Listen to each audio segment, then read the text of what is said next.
Thank you.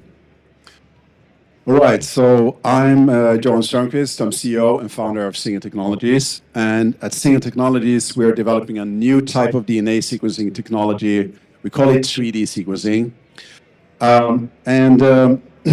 Basically, sequencing has been around now for 50 years.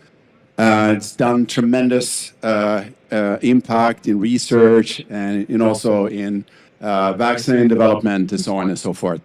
But now we're entering a new era in biology, which I would phrase it as data-driven discovery or data-driven biology. And current technology for sequencing is not really able to scale to meet the demands of in this area.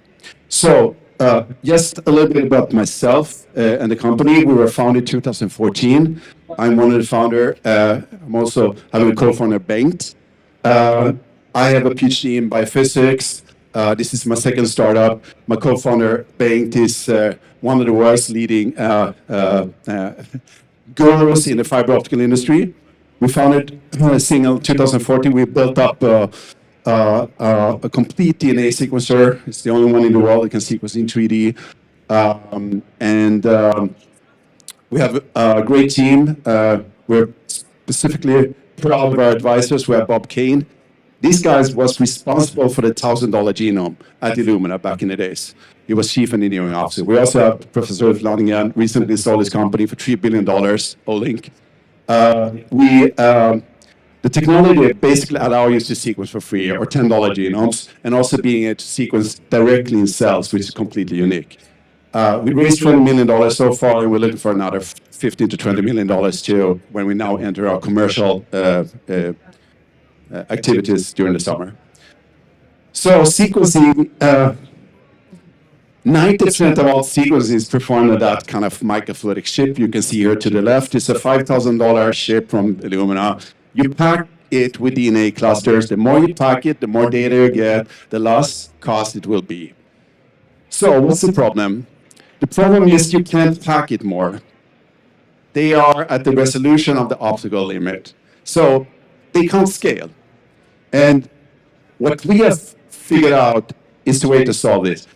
Instead of packing it more in 2D in those chips, we distribute it in 3-dimension.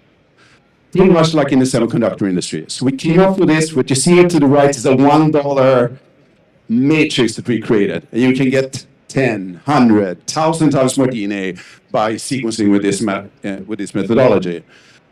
It's a number of innovations that was required to do it. This is easy from an idea perspective, extremely hard to practically realize it. You have to pack the DNA in 3-dimension in the matrix and distribute them densely.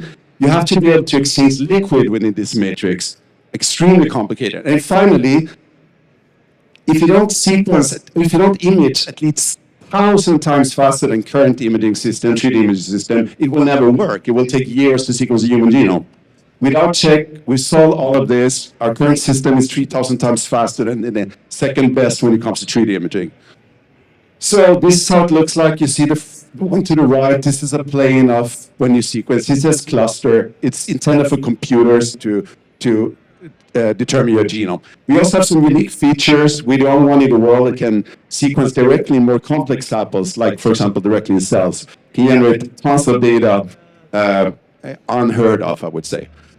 Market-wise, the market is $30 billion right now, and it grows for two reasons. One is more clinical applications. In this country, 10% of the population has done a whole human genome, for example. Every pregnant woman, at least in Sweden, is doing an NLPT when she's detecting DNA from her fetus. But it's also growing from other aspects. DNA is not just used for sequencing genome, it's used for sequencing RNA. You can put DNA barcodes or proteins. So you can start to detect any molecule you want. And this market is just growing. Finally, as I want to say, we are the only one in the world that can sequence in 3-dimension. Our system, inside of our sequencer, we have an 3D imaging system that corresponds to $3,000 $1 million call size confocal, just to give you some perspective. finally, current sequencing technologies have stalled. They're not able to scale anymore. This technology can scale. We can get down to $10 genomes and thereby meet the demands of data-driven discovery. Thank you, everyone.